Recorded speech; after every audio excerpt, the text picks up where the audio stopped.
یہ دنیا کی محبت ہوتی کیا ہے؟ کل میرے سامنے میں لاہور میں جن کے یہاں ٹھہرا ہوا تھا نا، انہوں نے اپنا واقعہ بتایا کہ بہت غربت میں ان کا ٹائم گزرا ہوگا. انہوں نے بتایا کہ میری زوجہ نے اس شدید ترین غربت میں میرا بڑا ساتھ دیا، گھر میں کھانے کو روٹی نہیں. آج وہ بہت بڑے تاجر بن چکے ہیں. مجھے بڑا اچھا لگا یار، کوئی بیوی اتنا ساتھ دے رہی ہے غربت میں. کہہ رہے ہیں ایسا بھی ہوتا تھا کہ صرف روٹی ہے، اس کے ساتھ گھر میں سالن بھی نہیں ہے. تو یہاں تک نوبت آئی، کچھ بھی نہیں ہے، لیکن گھر والی نے کیا دیا. ایسا نہیں ہو کہ جیسے آج بعض خواتین جو بیان نہیں سن رہی، فوراً بھائی شوہر غریب ہو گیا تو خلا لے کے نکل لو پتلی گلی سے. اسی میں بچے بھی دھڑا دھڑ پیدا ہو رہے ہیں، اسی غربت میں. اسی غربت میں بچے بھی کیا ہو رہے ہیں؟ اللہ پہ توکل بھی ہے نا. حالانکہ وہ کوئی زیادہ کوئی مولانا بھی نہیں ہے، کوئی ایسا بھی نہیں کوئی بہت زیادہ دیندار سمجھے جاتے ہوں. ایسی نارمل ایک تاجر ہے، بزنس مین ہے. اولاد بھی نہیں روکی، گھر میں کھانے کو روٹی نہیں ہے، بچے بھی پیدا ہو رہے ہیں کہ کھلانے والا کون ہے؟ اللہ. دیکھو قیامت کے دن پتہ چلے گا اللہ کی نظر میں کون اچھا تھا کون برا تھا. گیٹ اپ تو بھائی سارے بڑے اچھے اچھے بنا کے گھوم رہے ہوتے ہیں، حاجی پاجی تو سارے بن جاتے ہیں.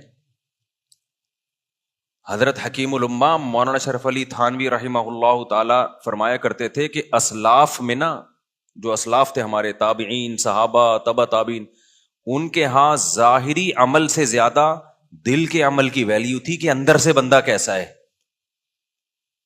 اندر سے ٹھیک ہے یا نہیں ہے. اور ہم لوگ جو فوکس کرتے ہیں وہ ظاہر کو زیادہ فوکس کرتے ہیں، اندر کو فوکس نہیں کرتے. ہر چیز میں ایسا ہی ہو رہا ہے.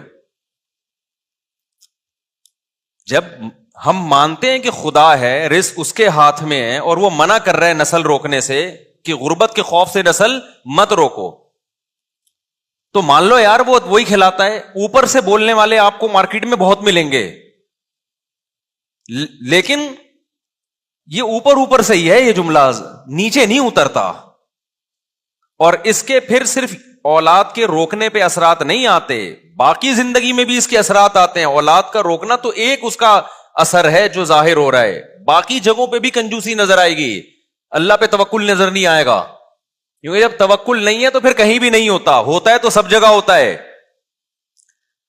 سمجھتا نہیں ہے نا بات کو. تو انہوں نے مجھے بتایا کہ میرے ایسے حالات تھے اور اس طرح بچے بھی پیدا ہو رہے ہیں اور بیوی بھی نہ نسل روک رہی ہے اور ساتھ دے رہی ہے. اور اس غربت میں کہتے ہیں جب پیسہ آنا شروع ہوا، بہت محنت کی انہوں نے، تو بیوی کیا کہہ رہی ہے، آپ کے بھائی غریب ہیں، آپ ان کو سپورٹ کریں.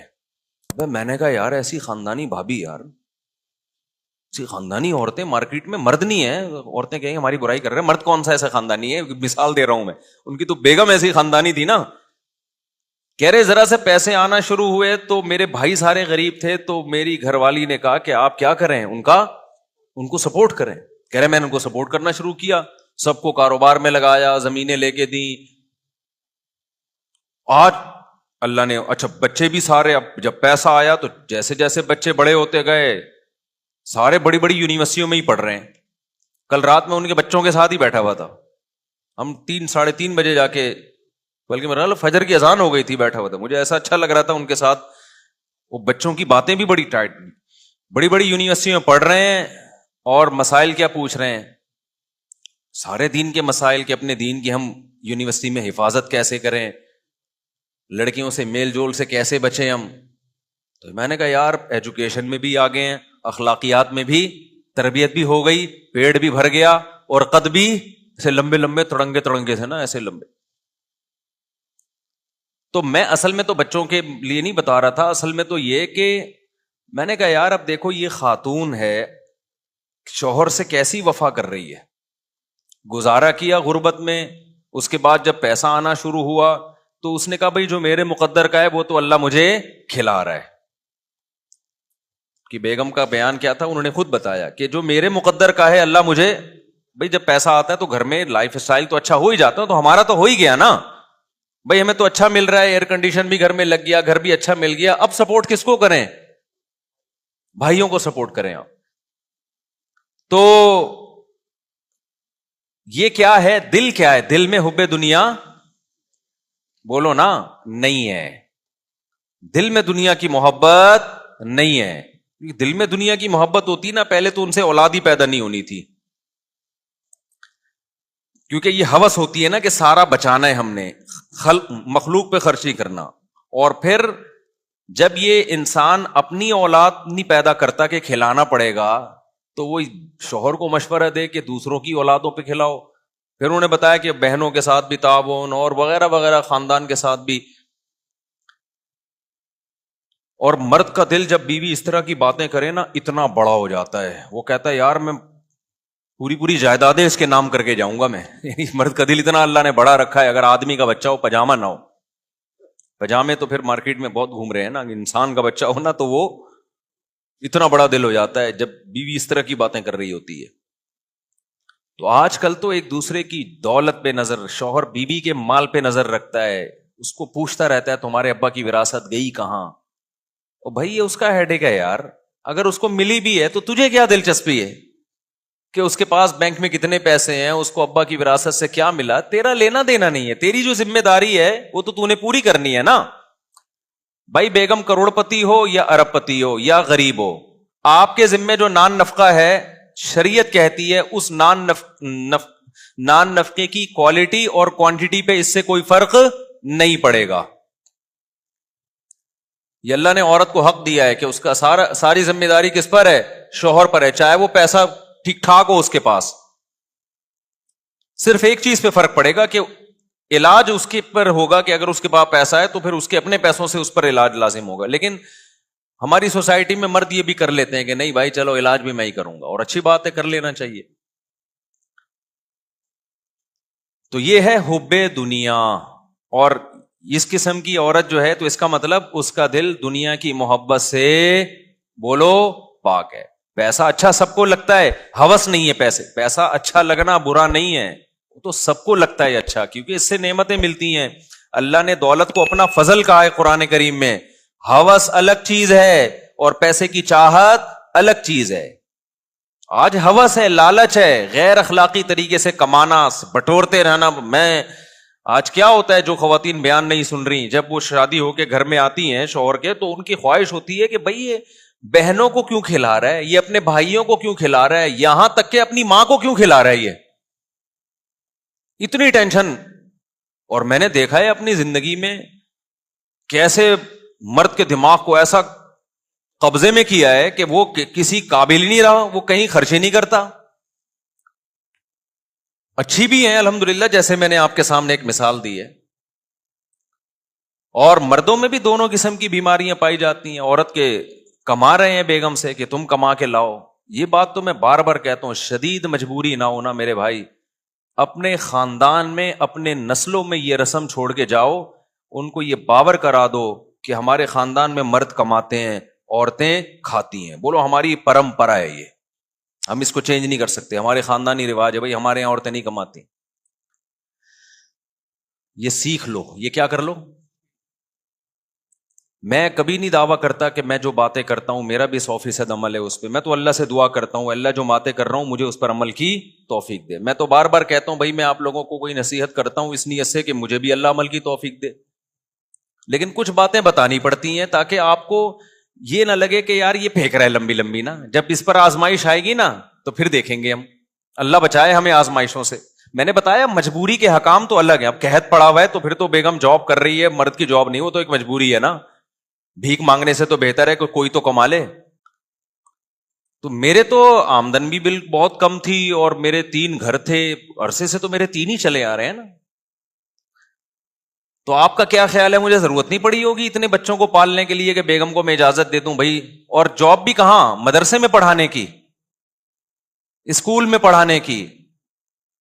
میں نے کہا نہ, مدرسے میں پڑھانا ہے تو بھائی فری پوکٹ میں. کیوں بھائی, ہماری خاندان میں یہ اب تک چلا آ رہا ہے اور آئندہ ہم اپنی نسل میں چلائیں گے. بھائی ہمارے خاندان میں کمانا کس کا کام ہے؟ مرد کا. عورت کا کام کیا ہے؟ کھانا. اس پہ ہمیں کیا ہے بھائی؟ فخر. نہیں آئی بات میرا خیال ہے سمجھ میں. تو یہ رسم چھوڑ کے جاؤ بھائی, ہم لوگ کیا نہیں عورتیں کماتی ہیں, ہم لوگ کیا مرد کماتے ہیں. خدا کی قسم ایسا اچھا خاندانی نظام چلے گا نا تمہارا، اتنا ٹائٹ نظام چلے گا، بچے تمیز سے پلیں گے، بچے پیدا بھی تمیز سے ہوں گے، ان کو ماؤں کی محبتیں بھی پوری ملیں گی، اور تمہیں بیویوں کی محبت بھی پوری ملے گی۔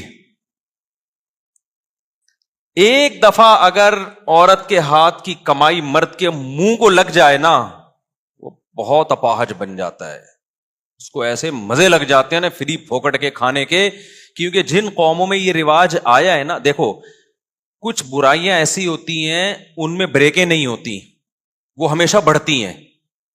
مثال کے طور پر ابھی جاپان کے بارے میں رپورٹ آئی کہ نسل ختم ہوتے ہوتے جاپان کا دیوالیہ ہونے والا ہے، ابھی رپورٹ ہی ہے جاپان میں، پتہ ہے آپ کو؟ ان کے بچے پیدا ہونا ختم ہو گئے نا، تو اب بڈھے بڈھے بڈھے وہ اتنے تنگ آئے ہوئے ہیں جاپانی۔ سویڈن کا صدر تو ایک دفعہ تقریر میں رو پڑا تھا کہ ہمارے یہاں بڈھے بڈھے ہو رہے ہیں، وہ تو کورونا نے کچھ فضل کیا، بہت سارے بوڑھوں کو شاٹ کر دیا، ورنہ تو وہ پاگل ہو گئے تھے کہ بھئی کوئی کما تو رہا نہیں ہے، سارے کھا ہی رہے ہیں بیٹھ کے، تو وہ باہر سے لوگوں کو بلاتے ہیں، لیکن ان کی اپنی قومیں ختم ہو رہی ہیں۔ ایسا کیوں ہوا؟ جب انہوں نے فیملی پلاننگ کو شروع کیا تو ان کے ذہن میں یہ نہیں تھا کہ یہ یہاں جا کے بند ہوگا، ان کا خیال تھا ابھی ہم 2، پھر ہم کہیں گے اب 3 کر دو، اب پھر دوبارہ 2 پہ آ جاؤ، یہی تھا نا، ابھی تو ہماری آبادی بہت ہے تو ہم ایسا کرتے ہیں 2 پہ لے آتے ہیں، بلکہ 1 پہ لے آتے ہیں تاکہ آبادی ذرا سے بھی نہ بڑھے، پھر تھوڑے دنوں میں ہم 2 پہ لے آئیں گے، پھر ہم 3 پہ لے آئیں گے، جب کم ہونے لگے گی تو ایک تمیز سے چلیں گے۔ یہ کیا مسلمانوں کی طرح کہ برساتی مینڈکوں کی طرح بچے پیدا ہو رہے ہیں ان کے، وہ ہمیں یہ کہتے تھے خرگوش کی طرح بچے ہو رہے ہیں، کوئی پلاننگ نہیں ہے، اور کوئی اس کے لیے وہ غربت سے مرے جا رہے ہیں، پیٹرول مہنگا ہو رہا ہے، اور پھر بے فارم میں ایک نیا بچہ آ گیا جی، بے فارم کے فارم نہیں ہے ان لوگوں کے پاس، اتنا غریب ملک، کاغذ باہر سے ادھار لے رہا ہے یہ، وہ بچے ہی ڈالے جا رہے ہیں اس میں، ایک جاہل قوم، وہ ہمارے بارے میں یہ کہتے ہیں۔ ہم نے دیکھو کیسے مینج کیا سسٹم کو، اور کیسے زبردست۔ کچھ گڑبڑیں ایسی ہوتی ہیں کہ وہ شروع آپ کرتے ہیں، کنٹرول میں آپ کے نہیں ہوتی، تو یہ ہوا ہے ان لوگوں سے۔ اب ناروے ایک بچہ پیدا کرنے پر 24 لاکھ روپے دے رہے پاکستانی، یہ 24 لاکھ پچھلے سال کی رپورٹ ہے جب کرنسی کی، اب تو وہ شاید 30-35 لاکھ بن چکے ہوں۔ آپ ناروے کی نیشنلٹی لو اور کوئی کام نہ کرو وہاں جا کے، صرف یہی کرو، ملتے رہیں گے آپ کو۔ وہ کہہ رہے ہیں ہماری قوم بڑھے، نیشنلٹی نہیں ہے پھر نہیں دیں گے، وہ کہیں گے جب ہماری قوم کا بندہ بن گیا تو پھر ہوگا۔ تو یہ کیوں ہو رہا ہے وہاں پہ نسلیں، اور 50-60 سال کے بعد آپ دیکھو گے جاپان میں پشتو چل رہی ہوگی انشاءاللہ، آپ دیکھو گے پشتو ہوگی، کیونکہ ہمارے جو پشتون تاجر ہیں پشاور سے اور افغانستان بہت جا رہے ہیں وہاں پہ، چپلی کباب دبا کے کھلا ہوا ہوگا، میڈ ان جاپان چپلی کباب ہے یہ، حقیقت بتا رہا ہوں آپ کو، آپ مذاق نہ سمجھو، لیکن آپ کو اس لیے ابھی یقین نہیں آ رہا کہ 50 سال بعد ہم زندہ ہی نہیں ہوں گے، اگلی نسلیں اگر یہ ہمارا بیان سنیں گی تو وہ کہیں گی تو جاپان تو ہے ہی پٹھانوں کا ملک، تو مفتی صاحب یہ باتیں کیسی کر کے گئے ہیں؟ تو 50 سال کے بعد 60-70 سال کے بعد ماحول چینج ہو چکا ہوگا نا، تو کہیں گے اس میں ہنسنے کی کیا بات ہے یار، یہ اتنا مفتی صاحب اس بات کو بیان کر کے اچھا بھی، یہ جاپان تو ہے ہی، جاپان خان اس نے بنایا تھا یہ، کیونکہ جب چینج، بہت سے کنٹری ایسے ہیں جن میں جو اصل قومیں تھیں وہ ختم ہو چکی ہیں، یونان جو ہے نا، یونان، اس کے بارے میں آپ ہسٹری اٹھا کے دیکھیں، انہوں نے بہت صدیوں پہلے فیملی پلاننگ پہ عمل کیا تو ان کی نسل گھٹتے گھٹتے اصل قوم ہی ختم ہو گئی ہے، دوسری قوم ہے جس کو یونانی کہا جاتا ہے، اپنے ہی ہاتھوں مر گئے، ختم۔ وجہ کیا ہے کہ جب آپ گروتھ ریشو کو کم کرتے ہیں نا تو آپ کو لوگوں کا یہ ذہن بنانا پڑتا ہے کہ بچے جب کم ہوں گے تو آپ کی جیب پہ بوجھ کم آئے گا، ان کی تربیت آسان ہوگی، یہ بوجھ ہیں بچے۔ ایک دفعہ آپ کے ذہن میں، آپ کو ان کے دماغ میں یہ ڈالنا پڑتا ہے کہ یہ نعمت نہیں ہے، یہ کیا ہے، یہ بوجھ ہے۔ یہ سافٹ ویئر انسٹال کیے بغیر کوئی نسل روکتا نہیں ہے۔ قرآن نے کیا کہا؟ یَهَبُ لِمَن یَشَاءُ إِنَاثًا، جس کو چاہتا ہوں بیٹیاں گفٹ کرتا ہوں، اور جس کو چاہتا ہوں بیٹے گفٹ کرتا ہوں۔ ہبہ گفٹ کو، انعام تحفے کو کہتے ہیں۔ او یزوجہم ذکرانا و اناثا، جس کو چاہتا ہوں دونوں گفٹ کرتا ہوں، بیٹے بھی دیتا ہوں بیٹیاں بھی، اور جمع کا صیغہ لائے اللہ تعالیٰ، ایک بیٹے کا تو یا ایک بیٹی کا تو ذکر ہی نہیں کیا، اور عربی میں جمع کم از کم 3 افراد، یعنی کم از کم 6 سے تو نصاب شروع ہو رہا ہے۔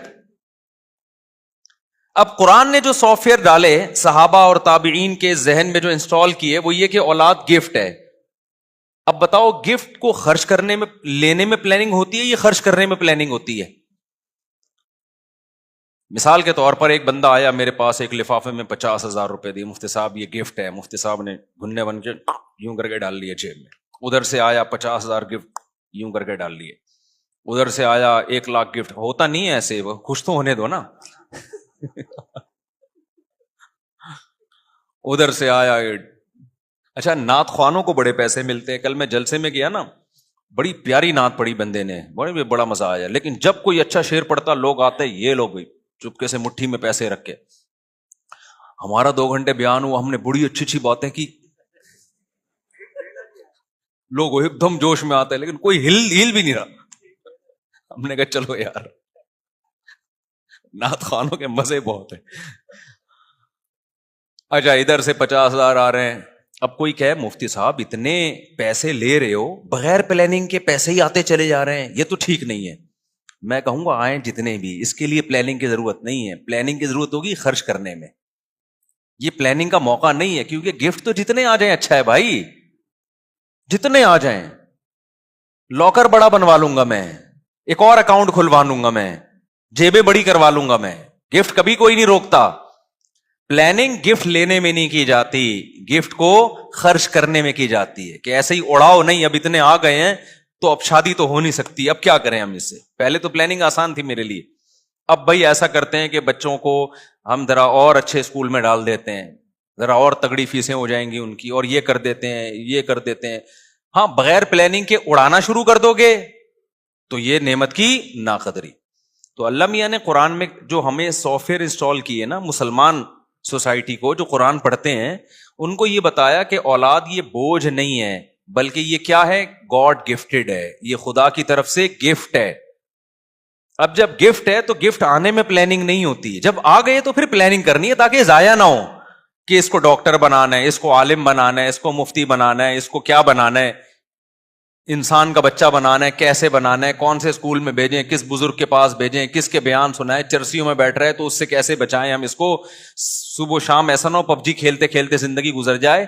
تو پلاننگ اس اولاد کا کیا استعمال ہے اس میں پلاننگ ہوگی.